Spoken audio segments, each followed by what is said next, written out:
Good morning everybody, नमस्ते, सत श्री अकाल, आदाब। और मैं आपकी होस्ट, गॉडली फ्रेंड, आपकी दोस्त। चाहे आप जो मर्जी पुकारना चाहें, मैं वही हूँ। मैं असल में हूँ कौन?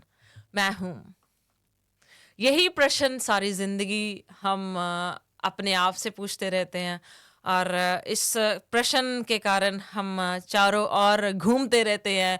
और इस प्रश्न के कारण हम चारों ओर अपने आप को परेशान करते रहते हैं। असल में मैं हूँ कौन? बड़ा ही खूबसूरत क्वेश्चन है, अपने आप से हमें करना चाहिए कि मैं हूँ कौन। कोई कहता है कि मैं प्रनीत हूँ, मैं इंजीनियर हूँ, है ना, मैं ये करती हूँ, मैं ऑस्ट्रेलिया में रहती हूँ, मैं, लेकिन मैं हूँ कौन? ये बहुत ही खूबसूरत प्रश्न है जो सारी जिंदगी हम लगा देते हैं ढूंढने के लिए। और कई बार तो कई आत्माएं, है ना, कई ह्यूमन बीइंग, कई व्यक्ति अपना शरीर भी छोड़ जाते हैं, लेकिन वो जाते जाते साथ में ले जाते हैं कि मैं हूँ कौन। तो बहुत खूबसूरत शब्द है, मैं हूँ कौन। तो आज हम जानेंगे कि मैं हूँ कौन। सबसे पहले तो मैं ये देह हूँ, ये देह हूँ नहीं, ये मेरा मेरा मेरी देह है। लेकिन मैं कौन हूँ? मैं हूँ आत्मा। कहते हैं ना कि वो इंसान मर गया, वो चला गया। तो वो चला गया, कुछ चला गया, मतलब तो क्या चला गया? वो ज्योति बिंदु चली गई, लेकिन शरीर तो जल गया ना। लेकिन शरीर जल गया, देह जला दी उसकी, है ना, देह को दफना दिया उसका, लेकिन वो चला गया। तो वो चला गया मीन्स मतलब जा रहा है कुछ वहां से। तो वो अगर वो जा रहा है, ठीक है, तो वो है क्या? वही है हम असल में। अगर कहते हैं कि मैं अगर शरीर हूं, अगर कोई मुझे प्रश्न करे, और करते भी हैं कि हम तो शरीर हैं, तो मुझे ये बताओ कि अगर तुम शरीर हो तो माँ की कुख में वो तुम शरीर ही क्यों नहीं होते? स्टार्टिंग में जब वो ग्रोथ दिखती है, वो पहले नहीं होती। तो मतलब इसके पहले हम कुछ और हैं। तो वो जो कुछ और है वो क्या है असल में? उसको जानने की कोशिश करते हैं कि असल में वो जो कुछ और है वो है क्या? वो और है क्या? वो और है कि मैं ये शरीर नहीं हूं। अगर मैं शरीर नहीं हूं तो मैं क्या हूं? मैं शरीर नहीं हूं तो मैं हूं वो ज्योति बिंदु आत्मा, है ना। मैं हूं वो ज्योत स्वरूप, मैं हूं वो पॉइंट ऑफ लाइट, मैं हूं वो बिंदी। हर एक धर्म में कहा गया है कि बोला गया है कि जो भगवान है वो एक लाइट स्वरूप है। चाहे कोई भी चीज, कोई भी धर्म के बारे में बात कर लो, हर एक में ये चीज बात की गई है। अगर वो जो अदृश्य है उसको हम फील कर सकते हैं, हम भी तो फील करते हैं ना। तो वो फीलिंग कहाँ से आती है?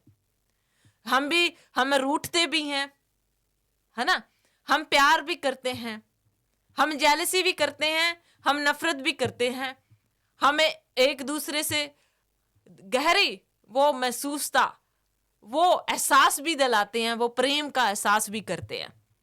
अगर वो परमपिता हमें एहसास दिला सकता है उस रूप में, उस परम आत्मा में, तो हम भी उस आत्मा में वो फील करते हैं।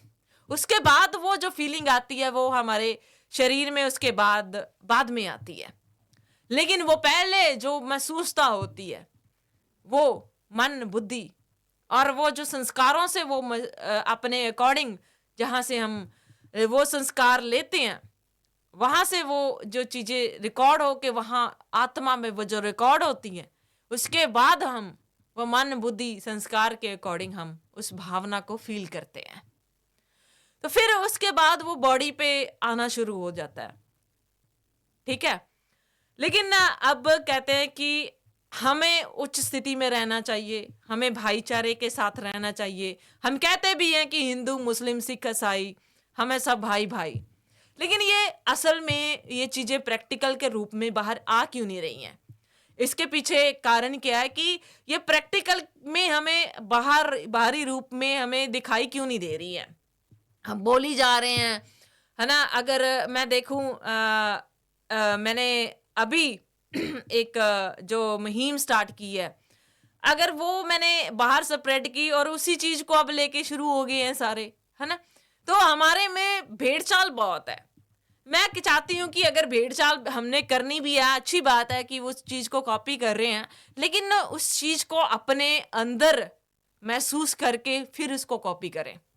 असली फायदा तो तब है ना कि अगर आप किसी चीज को देख के कुछ कर रहे हो, उसका प्रैक्टिकल जो है वो अंदर बाहर सेम होना चाहिए। फायदा तब है, लेकिन फायदा तब होगा जब असल में हम अपने आप को जान पाएंगे। वो चीजें प्रैक्टिकल में क्यों नहीं हो रही, उसका दूसरा कारण है कि हम बॉडी कॉन्शियस में बहुत ज्यादा है। मैं ये हूँ, मैं ये करती हूँ, मैं ये पॉलिटिशियन में हूँ, मेरा काम ये है, मैं ऐसे करती हूँ, मेरा नाम ये है, मैं फलाना हूँ, मैं तलाना हूँ, ये हूँ, मैं वो हूँ। हम वहीं फंस के रह जाते हैं, और जब मैं में फंसते हैं तब वो ख़त्म हो जाता है। जब वो ख़त्म हो गया तो उस जो टास्क में जो उसकी ब्लेसिंग्स आनी थी, जो शक्ति आनी थी, तो उसमें वो चीज़ भी ख़त्म हो जाती है। तो सबसे इम्पॉर्टेंट लेसन, नंबर 1 लेसन, अगर ज़िंदगी में आपने किसी फील्ड में भी सक्सेस लेके आनी है और प्रैक्टिकल में जो इनर और आउटर हमारा अपना बैलेंस करना है, तो सबसे पहले आप ये समझें कि मैं हूँ कौन। मैं जो वो अलाइव हूँ, मैं वो अलाइव, ये शरीर के अंदर वो आत्मा हूँ। मैं वो दे, ये मैं दे नहीं, मैं असल में ये मैं आत्मा हूँ जो इस देह में मैं वो पाठ बजा रही हूँ। इस देह में मैं जो मैं प्रैक्टिकल टास्क कर रही हूँ, ठीक है, मैं वो हूँ। जब हम ये जान लेंगे कि मैं शरीर नहीं, मैं वो एक पॉइंट बिंदी आत्मा हूँ, तब जो हमारा टास्क होगा वो सक्सेसफुल होगा। तो उम्मीद है आपको पता चल गया होगा कि मैं ये दे नहीं, मैं वो पाठधारी बिंदी हूँ जो यहाँ पे इस धरा पे, इस धरती पे पाठ बजाने आई हूँ, और डिफरेंट करेक्टर के साथ, चाहे मेरा भाई है, चाहे मेरा बॉस है, चाहे मेरी बीवी है, चाहे मेरे बच्चे हैं, चाहे मेरी सास है, चाहे मेरी बहू है ना, चाहे मेरा ससुर है, उसके साथ, चाहे मेरा दोस्त है, उसके साथ मैं अपना ड्रामे में वो सिर्फ पार्ट बजा रही हूँ। और इस ड्रामे में पार्ट बजाते हुए बीच में जो कोई भी डिस्टर्बेंस आ रही है, उसको मैं एज ए डिटैच ऑब्जर्वर देख के उसके साथ हलचल में नहीं आ रहा हूँ, नहीं आ रही हूँ। जब आप उसको डिटैच ऑब्जर्वर की तरह देखोगे, हलचल में नहीं आओगे, तो आप प्रैक्टिकली सक्सेसफुल हो जाओगे। अपने हर टास्क में अपनी जिंदगी को सफल बना के जाओगे। और जब फिर आप ये जान के इस शरीर को छोड़ के जाओगे कि मैं ये दे नहीं, मैं अपना पाठ बजाने आया था, आई थी, और अब मैं इस शरीर से अलग होके जा रही हूँ, जब आप शरीर भी छोड़ोगे तो आपको वो तकलीफ नहीं होगी। तो आप, उम्मीद है कि आप जान चुके होंगे कि आप ये शरीर नहीं, आप एक सोल हो, ह्यूमन बीइंग हो। Thank you so much, and stay tuned with me on my Facebook page, Godly University. It's not my page, it's your page, it's your university, it's your Godly University. Thank you so much. Stay tuned with me. Thank you. I love you all.